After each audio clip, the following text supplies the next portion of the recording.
极寒末世来临，被困学校的同学们都觉醒了异能，有的能凭空生火，有的能变出稻谷，有的能变出动物。只有我什么都不会，唯一能做的就是在班长带人出去找物资时，抓住他们每一个人的手喊加油。靠着这些异能，同学们勉强能自给自足，但新来的转校生却不乐意了，提议将我赶出去。大家凭借异能，每天也只能搞到这么点东西，凭什么他一点贡献没有就能享受？其他同学纷纷赞同，扒掉我的棉衣，将我赶出学校。可他们不知道，我不是没有异能，我的异能是让我碰到的人在一定范围内获得异能。零下80度的极寒，出去10分钟寻找物资，都恨不得身体冻僵。不过还好今天比较顺利，一同出行的同学张磊率先推开门，我们回来了。暖意扑面而来，我刚往前面挪了半步，就愣在了原地。教室里的20几个人眼神冰冷，我心头一紧，还没反应过来，一道声音就随之响起：站那儿干什么？转校生孙艺路从人群后面走出来，眼神不善，把门关上，冷气都进来了。张磊连忙带人挤进去，我跟在后面伸手去拉门，可手才刚碰到门把手，他的声音再次响起：谁让你进来了？我愣住，抬头望去，对上了孙艺路的视线，说你呢，林岩。孙艺路走到我面前，上下打量我，出去一趟，捡回来什么了？张磊连忙举起半袋米，我们找到了这个，还有几包过期饼干。我问你了吗？孙艺路不耐烦打断他，眼睛却死死盯着我。林岩，你找到什么了？我张了张嘴，我帮忙搬东西了，搬东西。孙艺路没忍住嗤笑出声，眼底寒意加深，搬什么东西？你是能像张磊那样变出铁锹挖雪和增强力气，还是能像别人那样生火或提供物资？你除了跟在我们的人屁股后面喊加油，还会干什么？他声音阴阳怪气，教室里一片死寂，个个面面相觑，心怀鬼胎。我心逐渐沉了下来，攥紧手指。不是的，我一直在帮忙，刚才小卖部的冰柜卡住了，是我和张磊一起推。孙艺路没忍住捧腹大笑起来，推有什么用？张磊的异能之一是强化力气，没有他，你推得动。林岩，你到现在还不明白吗？他往前一步，满眼不屑地睨着我，这个世界变了，现在靠的是这个。说着，他搓了搓指尖，一小簇火苗立刻窜出，又瞬间熄灭，是异能，是实实在在能让大家活下去的东西。你呢？你有什么？他每说一个字，我就后退一步。我不知道他为什么突然对我恶意这么大，可再怎么说，以前也是有难同当的同学，我还是忍着怒气开口解释，但我在努力。话音刚落，孙艺路翻了个白眼，下一秒，他瞬间伸出手推了我一把，我猝不及防，整个人向后踉跄了好几步，撞在了铁门上，背部瞬间传来钝痛。孙艺路嘴角勾起古怪的笑，努力什么？努力吃白食。我每天生火取暖，精神力透支到流鼻血。张磊身体也变得越来越不好，我们每个人都在用自己的命换物资，换活路。你呢？你付出什么了？说着，他一下一下戳着我肩膀，眼底变得一片猩红。大家的异能每天只能维持这么点产出，多一个人分就少一口吃的，凭什么你一点贡献都没有就能坐享其成？你可真他妈好意思蹭吃蹭喝！到最后他已经破罐子破摔了。话音刚落，角落其他人也附和了起来，就是废柴一个，整天除了嘴上会吹马屁，异能都不觉醒一个。我早就想把你赶出去了，没好意思说。我告诉你，你要是识相点，就赶紧自己滚出去，别等我们扔你出去，丢脸！窃窃私语灌入耳中，我不可置信地看着他们，气得浑身发抖。感情我付出的一切都被忽视了是吧？今天出去寻找物资的时候，我还帮张磊挡住了差点倒下来的铁架。我猛地扭头看向他，张磊，你说？他眼神飘忽，瞬间避开了我的视线，说什么？没有异能，你本来就没用，就是个累赘。冷意自脚底一窜而上，我眼神瞬间冷了下来，看向孙艺路，我有异能。闻言，孙艺路没忍住嗤笑，再次伸手推了我一把。那你倒是说你的异能是什么啊？难不成整天围着男人转就是你的异能？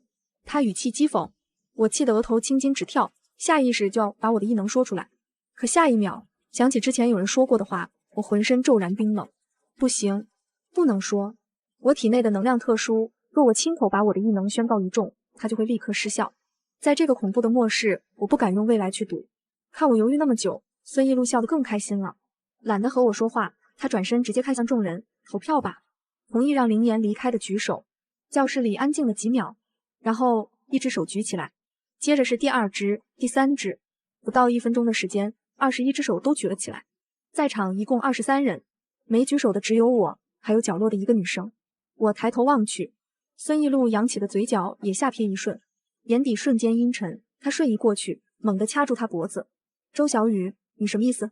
周小雨脸色很快涨得通红，手脚并用的挣脱桎梏后，他怯懦懦开口：林言他帮我推过轮椅，帮我领过饭。上次张磊他们出去找药，是他留下来照顾发烧的我。他还照顾过很多低温感冒人，如果没有他，我们可能都死了。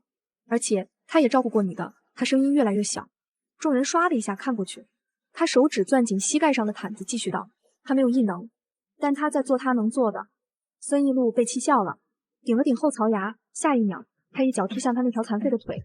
一阵巨响过后，周小雨从轮椅上半飞出去，以一种诡异的姿势趴在地上。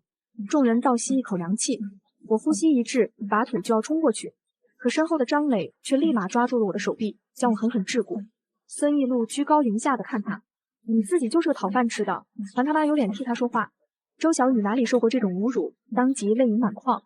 孙艺露又是一脚，别以为你觉醒了锤子异能你就厉害了，锤子在极寒末日有个锤子用，你一个残废，要不是我们好心，你以为你能活到现在？周小雨疯狂摇头，拖着腿从地上爬起来，坐回了轮椅。他声音发抖，我只是说他不是没帮忙，帮忙。孙艺璐只起身笑了，推轮椅、领饭、照顾人。周小雨，现在是末世，零下80度，我们要的是能生火、能变食物、还能挡风的异能者，不是你们这种废人。说着，他再次抬脚狠狠踹在周小雨的轮椅踏板上，轮椅猛地后滑，撞到墙上。周小雨整个人往前扑，膝盖重重磕在地面。啊！周小雨趴在地上，眼镜碎了一地。他撑着想再爬起来，但残腿使不上力，手肘一软，又摔下去。就显得你善良了是吧？装什么装？孙艺璐蹲下来，揪住周小雨的头发，就你会当好人？那你知不知道，因为你每天多分的那碗粥，我要多消耗多少异能？我没有。周小雨眼泪喷涌而出，我每次都只喝半碗，半碗也是粮食。孙艺璐猛地拽着他的头发往后一摔，都是我们拿命换来的。周小雨的后脑撞在墙面上，发出一声闷响，我浑身血液都冲到了头顶。孙艺璐，你放开他！我疯狂挣扎起来，但张磊架住了我，我动弹不得。孙艺璐转身看了我一眼，放开他。他嘴角勾起一抹古怪笑容，狠狠抬脚踹在他腰侧。啊！周小雨的惨叫响彻整个教室，一下、两下、三下。孙艺璐穿着厚底雪地靴，每一脚都用尽全力。周小雨开始还挣扎，后来只剩蜷缩的力气，喉咙里发出抽泣声。孙艺璐，你住手！眼底一片猩红，我不知哪儿来了一股邪力，猛地挣脱开束缚。我朝着周小雨跑去，就这一会儿的功夫，周小雨已经奄奄一息，血从他嘴角流出来，我气得浑身发抖。孙艺璐眼底闪过得意，看见了吗？这就是多管闲事的下场。说着，他又从缝隙踢了踢周小雨软瘫的身体。你不是要帮他吗？行啊，带他一起滚！你们两个废物，一起出去冻死好了！冻死！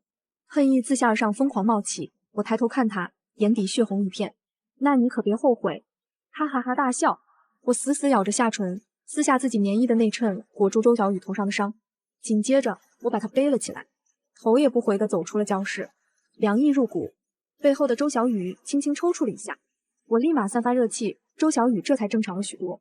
这也是每次他们出去寻找物资，我都跟着的原因。我自身就是一个发热体，每次出门我都会握着他们的手，就是为了给他们传递热量。没想到落在孙艺璐眼中就成了为个难转，可笑！我嘴边勾起自嘲的笑，抬头四处张望。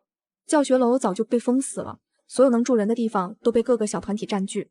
没有异能的人，要么依附强者，要么冻死在街头。他们总觉得我是废柴，可他们不知道，他们之所以会拥有异能，就是因为有我，而我自身的异能却不能使用，是因为我一旦使用，他们的就会彻底消失。一旦使用，我也不能再和他们再有联系，否则要么我能量耗尽，要么他们暴毙身亡。无论是哪一种，都不可能熬过末世。其实我本来可以独自偷生的，但念在同学一场的情分上，我还是选择了与他们共享，却没想到养一窝白眼狼。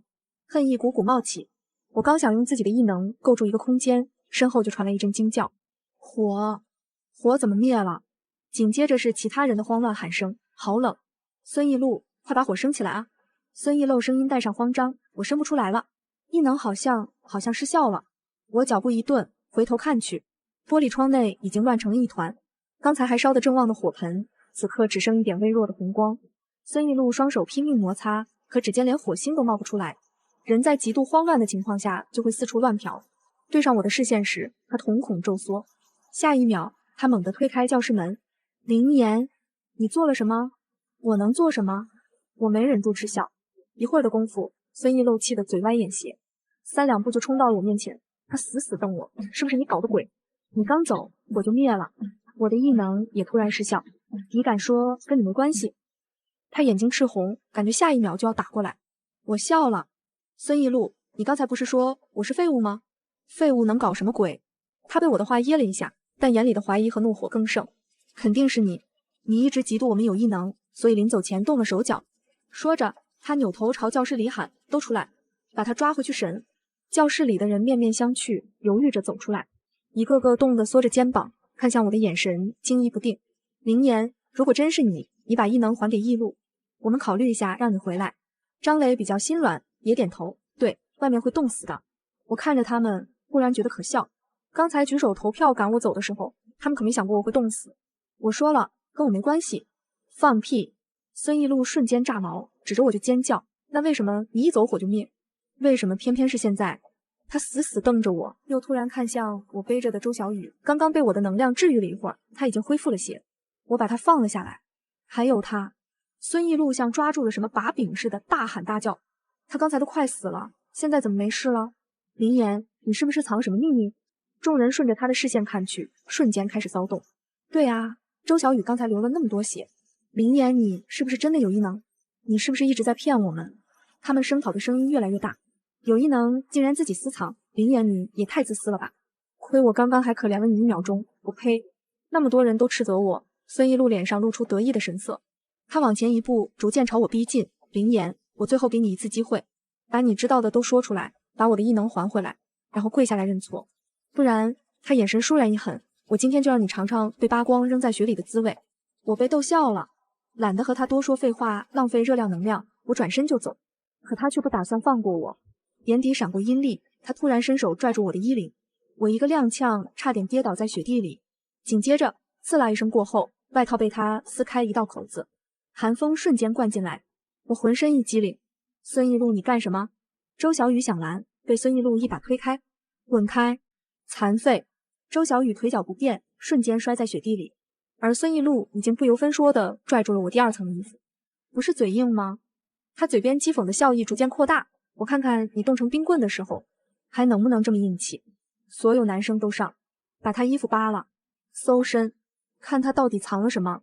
人群只迟疑了1秒，紧接着几个男生一拥而上，开始扒我的衣服。那几个人还都是我曾照顾和保护过的，真是畜生！我气得浑身发抖，疯狂挣扎起来。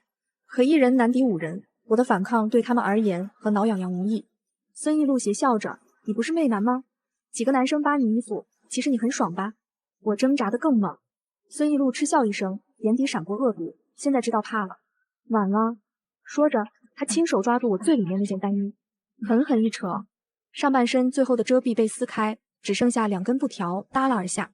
我本能的蜷缩，手臂护在胸前，少女极致的羞耻心涌了上来。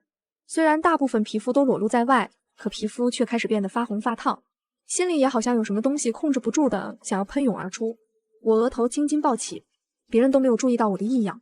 孙一路甚至还不满意，开始弯腰扯我的裤子，上面脱了，下面不得也脱。不要！周小雨哭着爬过来，被孙一路一脚踹开，他再次飞出去1米远，吐出一口鲜血，顿时染红了地上的雪。孙一路怒不可遏，周小雨竟然还不老实，那就让他也尝尝这种滋味，把他也给我扒光，埋到雪地里去。话音刚落，远处突然传来一阵汽车轰鸣声，所有人愣了一下，抬头看去，只见一辆军绿色越野车踏雪而来，没几秒便飞驰到了我们面前。你们敢？孙一路愣了，下一秒，研究院的陈院长踉跄着冲下来，他眼眶一阵通红，从车里拿出一件超厚防寒衣就给我套了上来，暖意瞬间包裹全身，我身上那股异样的感觉也逐渐消失。所有人目瞪口呆地看着他。孙一路最先认出他是研究院院长，脸上闪过慌乱，但他很快又挺直背。陈院长，你们来的正好，赶紧把林岩和周小雨抓回去做研究。林岩他藏匿异能，还暗中破坏我的火焰，这种人不能留。话音未落，院长猛地扭头，闭嘴。孙艺路的声音戛然而止。陈院长猛地转身，眼睛赤红地瞪着他。你知道你搞了多大的破坏吗？林岩不是一般人，你们知不知道他是第一个觉醒异能的人？话音刚落，全场一片死寂，所有人都不可思议地朝我看来，耳边风雪呼啸。孙艺路脸色煞白地张了张嘴。我不知道，你不知道。陈院长一步步走到他面前，他气得胸脯上下起伏。那你知不知道你们所有人的异能是从哪儿来的？他转身指向我，是从他身上来的。所有人眼睛瞬间瞪大，个个僵在原地。不可能！孙艺路脸色惨白如纸，开口时声音发颤。我的火焰异能是我自己觉醒的。觉醒？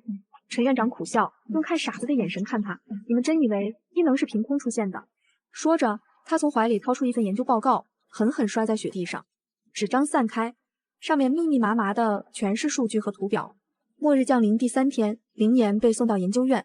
陈院长盯着所有人，一字一顿。我们检测到，他体内有一种特殊的能量场，所有进入他能量场范围的人都有概率觉醒异能，但前提是他深吸一口气，他必须触碰过你们。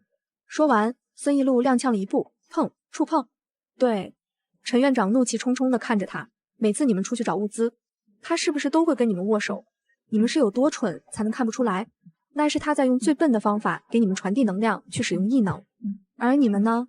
让他吃不饱穿不暖，又让他干最累的活，这就是你们能变出的东西变少的原因。几句话说下来，他们已经个个面露惊疑。真的假的？那为什么林岩从来不说？当然是因为他本人不能说，否则你们都会死。院长又是一声怒吼，他瞪向一个女生。你第一次觉醒水源时，是不是只出了几滴？是林岩扑过去抱住了你，你才能源源不断提供水源的，对不对？他明显想起了那个往事，脸色变得苍白。他点点头，那是他在用他的能量场替你稳定异能。他又看向张磊，你变出的第一把铁锹刚成型就碎了，是林岩捡起来重新递给你，你才能持续使用，对不对？张磊嘴唇哆嗦着说不出话，他一个个看过去，最后他看向孙艺路，还有你。孙艺路浑身一颤，你的火焰异能是上周才觉醒的吧？陈院长声音冰冷，是不是在林岩把水洒在你手上给你擦手之后？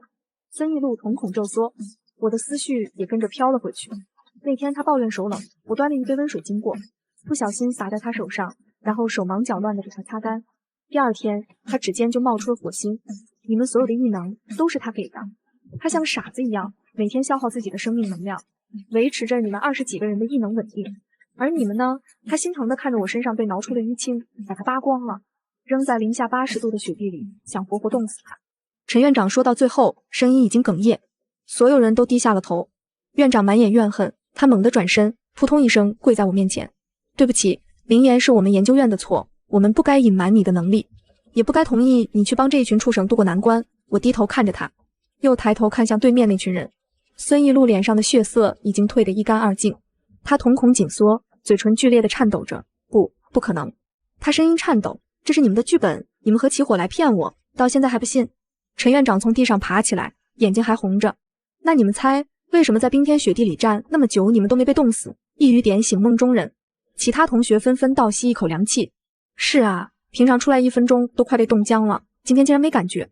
所以教室里一直发热的不是火炉，而是灵岩。怪不得每次寻找物资他都跟着出去。短短几秒，他们开始变得懊悔不已，尤其是刚刚扒我衣服的那几个男生，一个连着一个的扑通跪在我面前，很抽着自己的脸。我们不是故意的，都是听信了孙一路的误导。我向你道歉，你千万别怪罪我们。他们声音都带上了哭腔。孙一路目眦欲裂，伸手就要把他们拽起来。你们干什么？我们不冷，是因为我们穿得厚。听他们瞎逼逼什么，院长没忍住被气笑了。几秒后，他猛地伸手将孙一路的手拽了过来，强势按在我的手臂上。下一秒，他指尖就冒出一小簇火苗，全场一片死寂。人群中有人忍不住倒吸一口凉气。陈院长拉开他，又拽过来张磊。在我指尖碰到他的瞬间，他手臂肌肉猛然奔起，力量强化亦能恢复的征兆。真相毋庸置疑，惊呼声和道歉声混在一起灌入耳中。孙一路看着这一幕，脸上的血色消失殆尽。下一秒，他绝望地瘫坐在雪地里，像看怪物一样的眼神看着我。所以那些火，那些食物，那些工具都是因为你才有的。是啊，我抬眼看向他，眼底恨意浮现。过去我每天消耗自己的能量，维持着你们20几个人的异能稳定，我像个傻子一样，以为只要大家齐心协力就能活下去。可实际证明，人心险恶，尤其在世界末日这种恐怖的背景之下，更能照出心怀鬼胎的人。我往前走了一步，脚下的雪融化了一小片。我居高临下的看着他，嘴边挂起讥笑。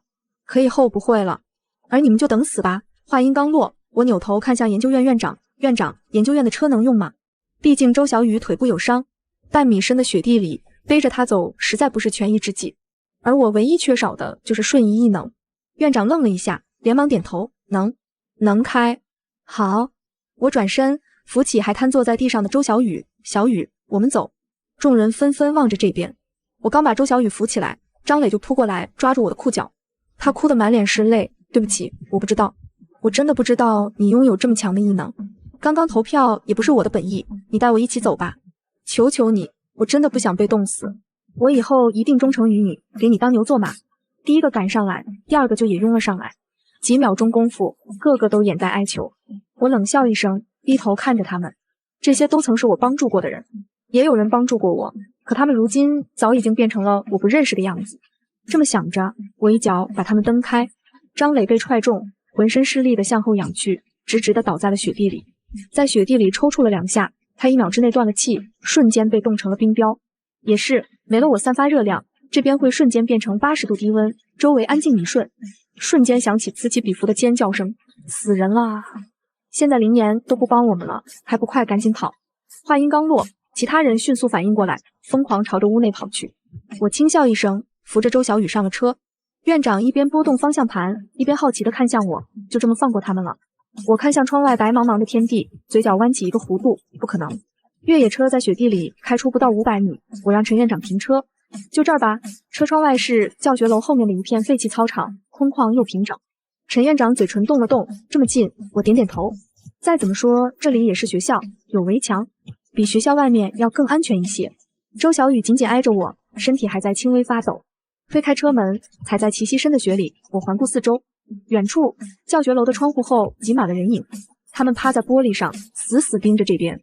我收回视线，闭上眼睛，意识很快沉入一个透明的空间，这就是我觉醒的第一个异能，构筑绝对安全的空间。意念出来的那一刻，能量喷涌而出，我张开双臂，顷刻间，半径10米内的暴风雪骤然静止，紧接着，玻璃墙自下而上的建筑升起。前后不过1分钟的时间，一个巨大的玻璃室就矗立在了操场，里面的温度持续不断的上升，内外彻底变成2个世界。我睁开了眼，将院长和周小雨带了进去。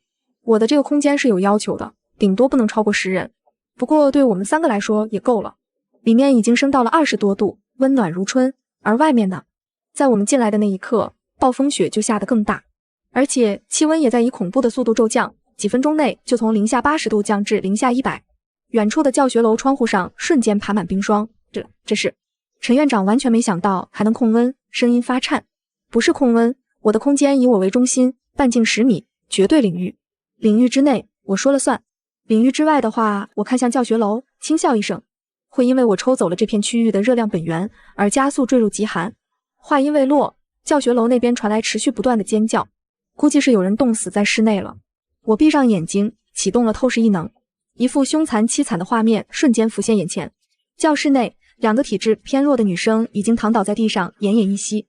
窗户和铁门已经被冻死了，怎么也打不开。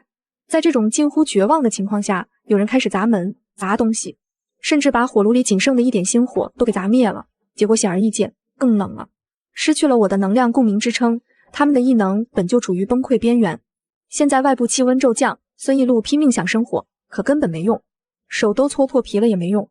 我刚想再切换其他视角看看，一道尖叫就拉回了我的思绪。林岩是王浩，也是同学之中嗓门最大的一个人，果真穿透力极强。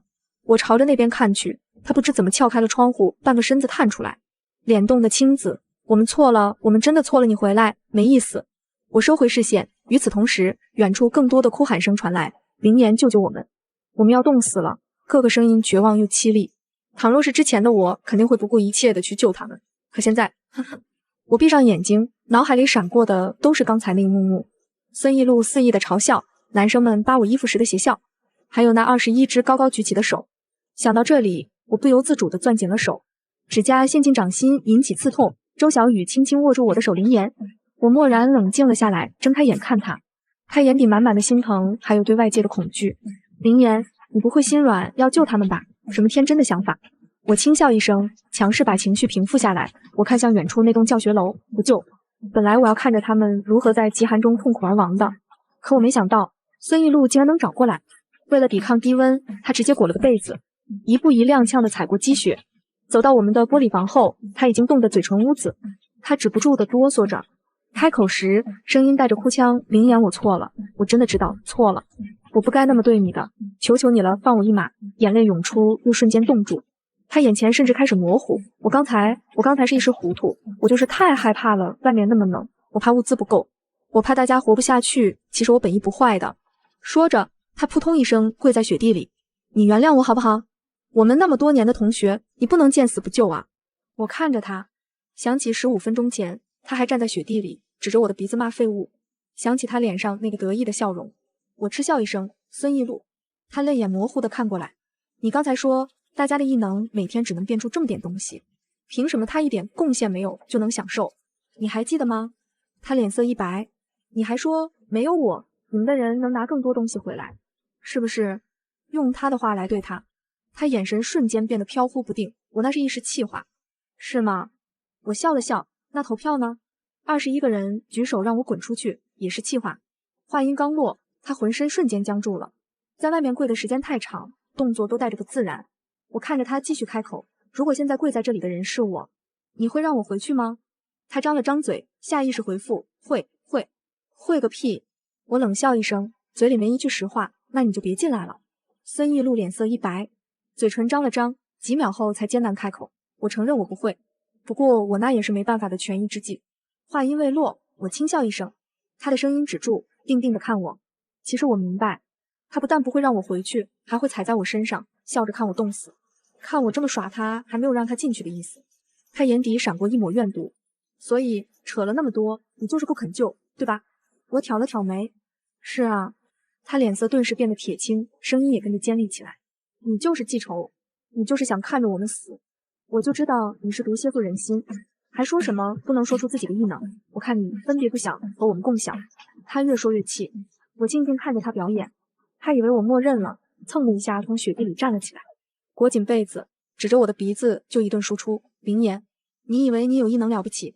我告诉你，今天你不让我们活。”他突然发狠，弯腰从地上抱起一块冻硬的雪块。那你也别想好过。说罢，他用尽全身力气，把雪块狠狠砸向玻璃房边界。我被逗笑了。雪块在空中划过一道弧线，在触及玻璃边界的瞬间，雪块以更快的速度和更猛的力道原路返回。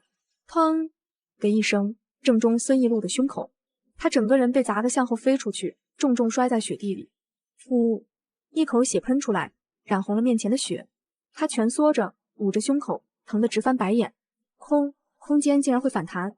陈院长看得目瞪口呆，不可置信地看向我：“林言，你连这个都能控制？”我轻笑了一声，没回答，只是看着孙艺路在雪地里痛苦地翻滚。他挣扎着爬起来，眼睛赤红地瞪着我：“我不信，我不信！”他又弯腰，双手在深雪里乱刨，最后捡起了半截冻裂的砖头。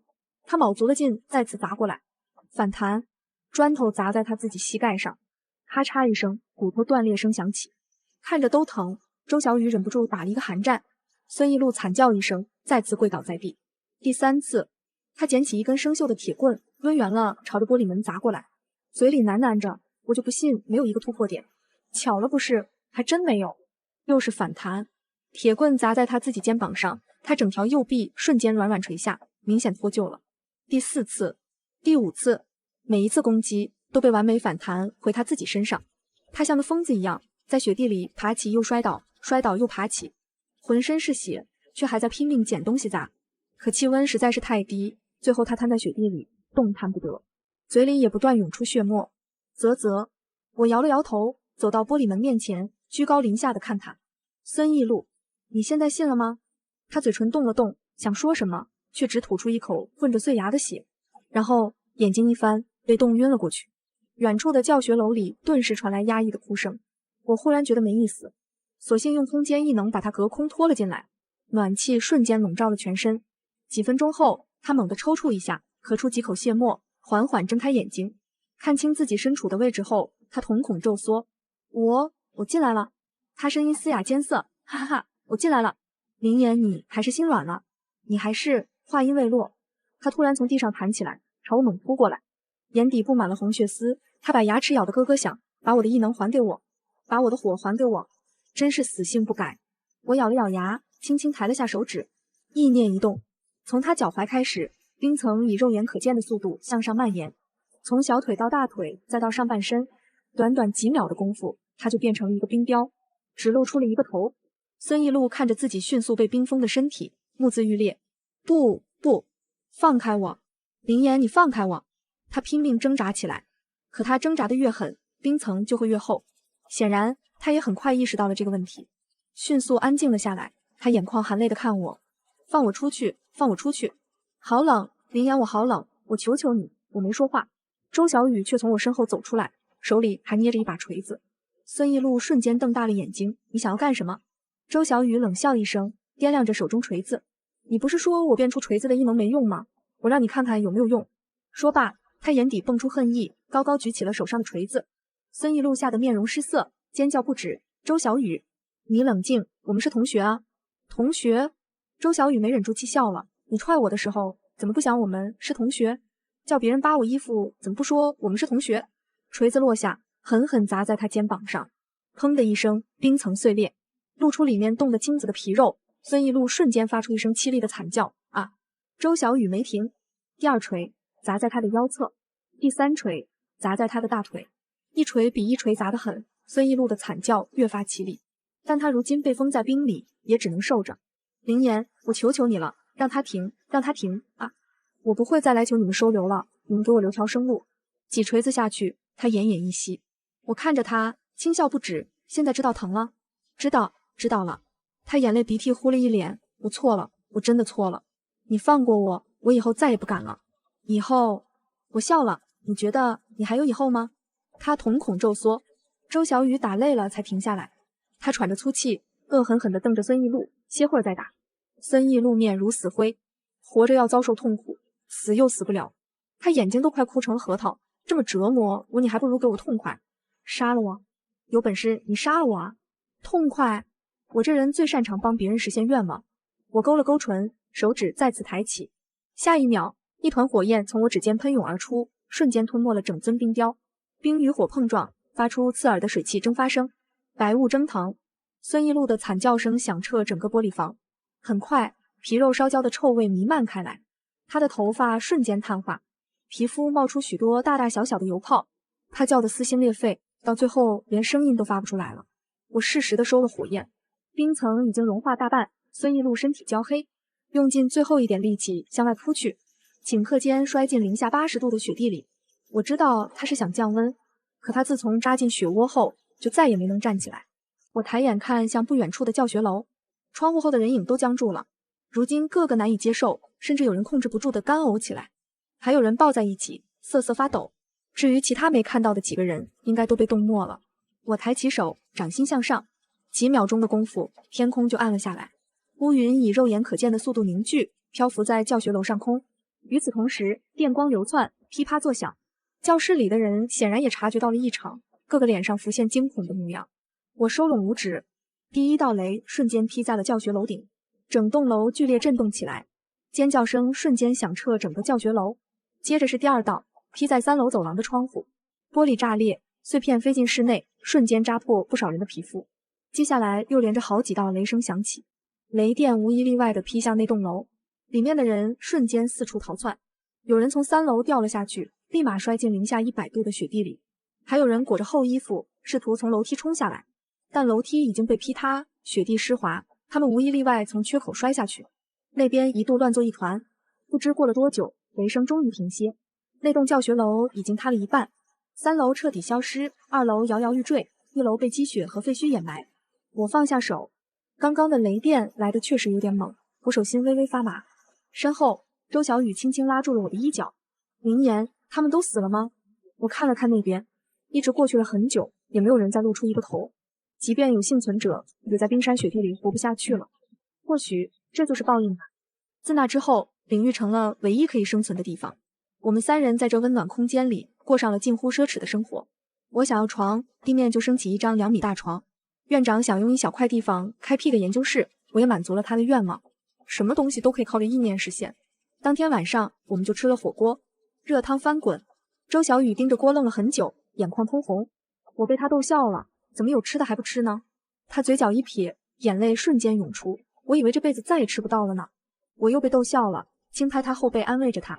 陈院长夹了片肉放进他碗里，声音有些哑：“吃吧，趁热。”那顿饭我们吃了很久，本来以为我们能苟活到灾难结束，可我没想到第3天就有人找了上来，是个老太太，看起来像是迷路了。她拄着根树枝踩过雪地，透过玻璃看到里面的场景，她扑通一下就跪了下来，老泪纵横：“求求你们给口吃的吧，我孙子快饿死了。”说着，她把小男孩拉了出来，约莫5、6岁，眼睛闭着，呼吸微弱。周小雨心善，拉了拉我的袖子：“林言。”我起身走到边界，赶紧把2个人请了进来。若他们是好人，我自会收留；若发现别有所图，我自然也会有办法对付。老太太千恩万谢，抱着孙子哭得说不出话。接下来一段时间，持续有人找上门来，大多是老弱病残，每一个我都放了进来。人多了几个，玻璃房内也有了点人气，但心怀不轨的人总是有的。第5天来了3个男人，看着30出头，但眼神却透露着不善。我皱眉，没放他们进来。他们倒先开了口：“小姑娘，听说你这儿有吃有喝，还暖和，带兄弟们一起享享福呗。”我没说话，静静看着他们。放心，我们懂规矩。那人拍拍胸脯：“我们有力气，能干活，能保护你们。”他话刚说完，手突然按向边界，这是想强行进来啊！我嘴边扯出一抹笑，在他用力的同时，撤掉了那一片的边界防护。他用力过猛，猛地往前扑进来，摔了个狗吃屎。后面2人见状，也连忙跟进，边界重新合上。他们脸上露出得意的笑，眼神贪婪地打量着四周，手也不老实地动动这摸摸那，看起来就像是一个地痞流氓的样子。周小雨皱着眉走过来：“林言，感觉他们来着不善啊，要不要把他们赶出去？”赶出去？那他们还会继续做坏事，还不如就此赶尽杀绝。这么想着，我意念微动，他们脚下的地面瞬间裂开3道缝，他们都没有防备，尖叫一声后就落入了无尽的深渊，衣服里面的东西也被甩了出来，是把匕首。果然心怀不轨，意念再次有了动静，地上的裂缝慢慢合拢了起来。早就听说我有超强异能，可当收留的那些好人看到这幅画面，还是个个惊讶的不像样，但也没人多问。只有那个被我救下的小男孩忍不住小声问他奶奶：“奶奶，那几个叔叔呢？”老太太捂住他的眼睛：“他们是恶人，去该去的地方了。”类似的事情后来又发生了4、5次，有想偷东西的，有想抢地盘的，有想对我动手的。我能猜透他们的想法，无非是认为一群弱势群体都比较好欺负，但他们忘了这里还有我，只要心怀不轨，他们就没再出去过，要么被冰封，要么被火烧，还有时候是地面裂开掉了下去，甚至是凭空出现的冰刺贯穿。渐渐的，再没人敢动歪心思，他们感激我给的食物和温暖，但也畏惧我杀人的干净利落。我不在乎，末世里善良要有个度，否则就是愚蠢。这是我的亲身经历。由于这段时间内，我除恶扬善，做了太多的好事。1个月后，空间升级，玻璃房的领域扩大到了半径50米，而且可容纳的人数也更多了。这就意味着我可以收留更多的弱势群体。更奇迹的是，在我的能量持续滋养下，周小雨的腿渐渐有了知觉。陈院长每天泡在他的研究室，我由着他去，外面仍旧是零下100度，暴风风雪依旧，极寒依旧，但玻璃房内灯火温暖，孩子们追逐笑闹，老人谈笑风生。就这，对于末世中的我们而言，就已经很幸福了。